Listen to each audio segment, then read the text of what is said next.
اعزاز ملتا ہے، اور بہت سارے وہ ہیں جن کو 5,000 بھی نہیں ملتا۔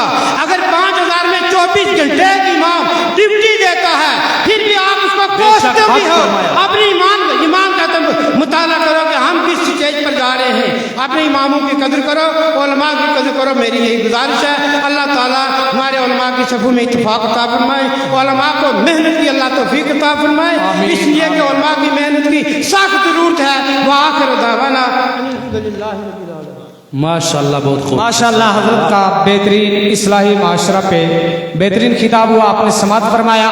اب انشاءاللہ وقت بہت آگے جا رہا ہے، اور اب میں ہمارے جو سیاسی قائد آئے ہوئے ہیں 2 منٹ کے لیے ان سے میں گزارش کروں گا، ہماری خطہ پیر پنجال کی ایک الگ پہچان رکھنے والے محترم چودھری جاوید احمد رانا صاحب، ان سے گزارش کروں گا 2-3 منٹ کے لیے وہ اپنے خیالات کا اظہار کریں گے، اور انشاءاللہ اس کے بعد صدارتی خطبہ ہوگا، اور اس کے بعد بچوں کی دستار بندی ہوگی، نماز ظہر ادا کی جائے گی، اس کے بعد لنگر تقسیم کیا جائے گا، اور انشاءاللہ علماء اور مفتیان اکرام کی موجودگی میں یہ اعلان کیا ہے۔